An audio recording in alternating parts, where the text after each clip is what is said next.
Last 1 week से तो वो प्रॉपर पूरा आई कांटेक्ट कर रही, इवन कल रात को तो वो बैठ के गाना गा रही थी खुद से ही, मतलब और इवन हम बुला रहे तो भी मतलब सुनती है। इवन कुछ कुछ वर्ड्स भी पहले के कंपैरिजन में बहुत सारी वर्ड्स बोल रही है, इवन बात करने का कोशिश भी कर रही है वो। तो उसका जो अंडरस्टैंडिंग है, आई फील के बढ़ता जा रहा है। तो नीम थेरेपी से डेफिनेटली गट में कुछ तो सही हो रहा है, जो हम एवरी डे नोटिस कर रहे हैं। अभी आपने देखा ये हमारे पेरेंट्स, ऑटिज्म और एडीएचडी किड्स के पेरेंट्स, और इन्होंने कैन प्रोटोकॉल फॉलो किया, यानी कि cure autism now protocol follow करते ही इनमें बच्चों में फर्क दिखना शुरू हो गया। और इस तरह के हमारे पास इस वक्त 2000 ऐसे बच्चे हैं और जो कैन प्रोटोकॉल फॉलो कर रहे हैं। और वो क्या कर रहे हैं, कैसे वो ठीक हो रहे हैं, ये जानने के लिए आपको ये जानना पड़ेगा कि at the very first place autism होता क्यों है, ऑटिज्म क्यों होता है, एडीएचडी क्यों होता है, कैसे होता है। याद रखिए, ऐसे बच्चे बचपन में वो पैदा जब होते हैं वो हेल्दी होते हैं, लेकिन उसके बाद कुछ ऐसे सर्कमस्टेंस बन जाते हैं जिससे वो ऑटिज्म और एडीएचडी के पेशेंट बन जाते हैं। तो कौन कौन से फैक्टर्स हैं जिससे एक हेल्दी बच्चा कन्वर्ट हो जाता है into autism and ADHD children, इसको समझने के लिए, उसके 5 फैक्टर को समझने के लिए आप ये मॉडल, ऑटिज्म का एडीएचडी का मॉडल देखिए, इसके माध्यम से समझाता हूं। सबसे बड़ा फैक्टर और सबसे एविडेंस बेस्ड फैक्टर है, दैट इज द वैक्सीन। बचपन में लगाई गई जो वैक्सीन है वो वैक्सीन एक बड़ा कारण है। वैक्सीन क्या करता है, वो गट ब्रेन एक्सिस को पूरी तरह डिस्ट्रॉय कर देता है, जो 2 वे कम्युनिकेशन है उसको खत्म कर देता है। और उसके बाद जो सबसे बड़ा दूसरा कारण है, दैट इज ड्रग्स। छोटे बच्चों को जो दवाइयां दी जाती हैं, एंटीपायरेटिक, एंटीवायरल, एंटीबायोटिक, और जिससे कुछ बच्चों में उनका जो गट माइक्रोबायोटा है वो डिस्टर्ब हो जाता है, and that led to the further complication. तीसरा जो सबसे बड़ा फैक्टर है, दैट इज इलेक्ट्रोमैग्नेटिक फील्ड। आजकल के बच्चों में अगर आप देखें, इवन छोटे बच्चे, 1 साल से छोटे बच्चे भी, उनके पेरेंट उनको मोबाइल पकड़ा देते हैं। तो मोबाइल का जो इलेक्ट्रोमैग्नेटिक रेडिएशन वो ब्रेन में न्यूरो इन्फ्लेमेशन क्रिएट करता है, leading to this kind of symptom. चौथा जो सबसे बड़ा फैक्टर है, that is animal protein casein and plant protein gluten, यानी कि गेहूं। कुछ बच्चे के अंदर इन दोनों चीजों से ऑटो इम्यून रिएक्शन क्रिएट होता है, leading to all these kind of autism like symptoms. And finally and the very important, that is stimulants. आजकल के बच्चे अगर आप देखेंगे, उनके पेरेंट्स को देखेंगे, तो आजकल के बच्चों को ज्यादा फास्ट फूड की लत लगी हुई है। फास्ट फूड, एमएसजी है, मोनोसोडियम ग्लूटामाइड या एस्पार्टेम है, ये सारे भी कंट्रीब्यूटिंग फैक्टर है to convert a healthy child into autistic, उनके बिहेवियर में बदलाव लाने में। ये जो फैक्टर्स हैं, इससे भी ऑटोइम्यून रिएक्शन ट्रिगर होता है, leading to all these kind of symptoms. तो ये पांचों फैक्टर्स को अगर हम ठीक करते हैं, इसको रिवर्स कर दें, तो एक बच्चा हेल्दी हो सकता है। और हमारे बच्चे हेल्दी होते हैं, ठीक हो जाते हैं, और इसी वीडियो में आगे ऐसे बच्चों से मैं मिलाऊंगा।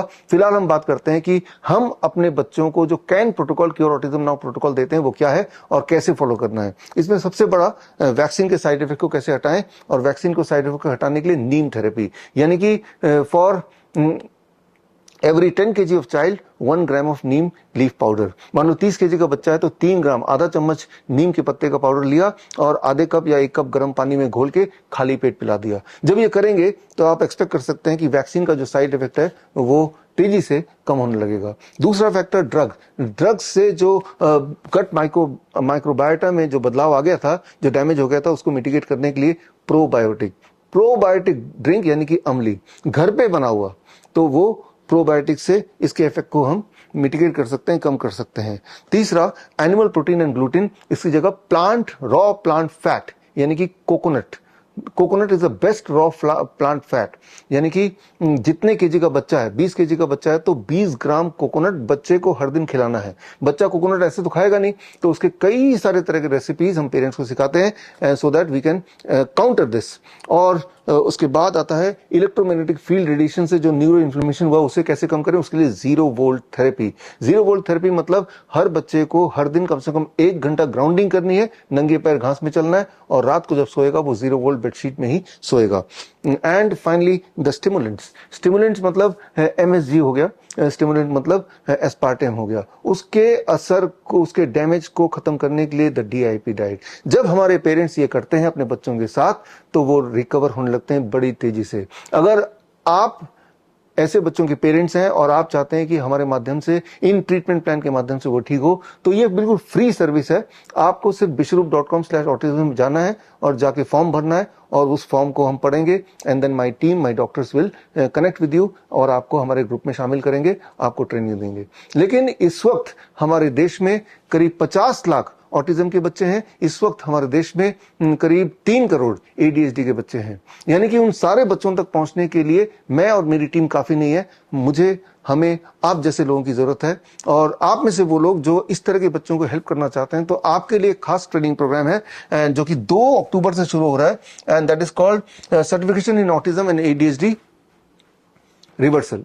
ये 4 मॉड्यूल है, हर हफ्ते 2 घंटे के एक मॉड्यूल। पहले मॉड्यूल में हम साइंस समझेंगे कि क्यों एक हेल्दी बच्चा जो बचपन में जब पैदा हुआ तब उसका आई कांटेक्ट था, तब वो बोलचाल भी शुरू कर दिया था, उसका बिहेवियर नॉर्मल था, धीरे धीरे वो ऑटिस्टिक कैसे बनता है, उसके पीछे का साइंस क्या है, एविडेंस क्या है, वो हम पहले मॉड्यूल में समझेंगे। सेकेंड मॉड्यूल में समझेंगे इसको ठीक कैसे करना। जो 5 फैक्टर मैंने बताए, चाहे वो नीम थेरेपी है या 0 वोल्ट थेरेपी है या DIP डाइट है या फिर प्रोबायोटिक है, तो उसके पीछे का साइंस क्या है, उसे कैसे करना है, that will cover in the second module, that is of 2 hours. And third module, तीसरे हफ्ते, प्रैक्टिकल इंप्लीमेंटेशन।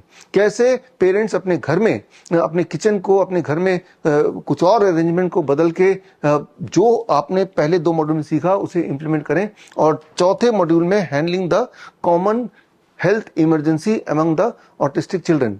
और इस तरह के बच्चों में कुछ हेल्थ इमरजेंसी होती है, जैसे कि सीजर पड़ जाता है, फिट्स पड़ जाता है, बार बार बुखार आने लगता है, और ऐसे में पेरेंट्स उनको उन्हीं डॉक्टर के पास ले जाते हैं जिनकी वजह से आज ये हालत है। और अक्सर पेरेंट्स से बोलते हैं उसके बाद हालत और गंभीर हो जाती है, बच्चा रिकवर करने में और टाइम लगाता है। जबकि ऐसे इमरजेंसी सिचुएशन को आप घर पर ही स्पेशल प्रोटोकॉल से हैंडल कर सकते हैं, रिवाइव कर सकते हैं। तो ये स्पेशल ट्रेनिंग आपको 4th मॉड्यूल में मिलेगा। और साथ में ये किताब है, that is cure autism now. ये किताब की ऑफिशियल लॉन्चिंग तो वैसे 30 नवंबर को होगी, राजीव दीक्षित जयंती के दिन। और उसी दिन जो पास आउट है, ये 1 महीने की ट्रेनिंग का, इस पास आउट स्टूडेंट्स का कॉन्वोकेशन भी होगा दिल्ली में। तो खैर, इसी वीडियो में आगे मिलते हैं ऐसे और कुछ पेरेंट्स से जिनके बच्चों पर उन्होंने ये प्रोटोकॉल फॉलो किए। देखते हैं उनकी रिकवरी कैसी चल रही है। All the best, thank you, जय हिंद। मैंने काफ़ी चेंजेस देखा है, जैसे उसका अग्रेशन काफ़ी कम हो गया है। पहले छोटी छोटी बातों पे बहुत गुस्सा करती, वो चीज़ काफ़ी कम हो गया है। उसके इमोशंस डेवलप होने शुरू हो गए हैं। इससे जो अटेंशन है वो काफ़ी हद तक इम्प्रूव लग रही है हमें, थोड़ी बहुत पहले से ना। तो जैसे वर्ड रिस्पॉन्स हो गया इसका, वो काफ़ी अच्छा दे रही है अभी, थोड़ा बहुत सुनती है मतलब बात को। आई कॉन्टैक्ट भी इसका काफ़ी अच्छा हो गया पहले से, हमारे वर्ड्स पे रिस्पॉन्स करती है थोड़ा सा आगे से। 1 2 3 4 up 5 6 7 8 up 9 10. After following your neem therapy guidelines, we have observed that his hyperactivity has decreased significantly. थोड़ा थोड़ा मैं बात जो बोलती हूँ सुनती है। उसको बहुत सारा सा बिहेवियर का इशू था मैम, वो थोड़ा थोड़ा करके काम हो रहा है। उसको आई कांटेक्ट भी अच्छा हो रहा है। जब से हमने नीम थेरेपी शुरू करी है, आज 15 दिन हो गए हैं।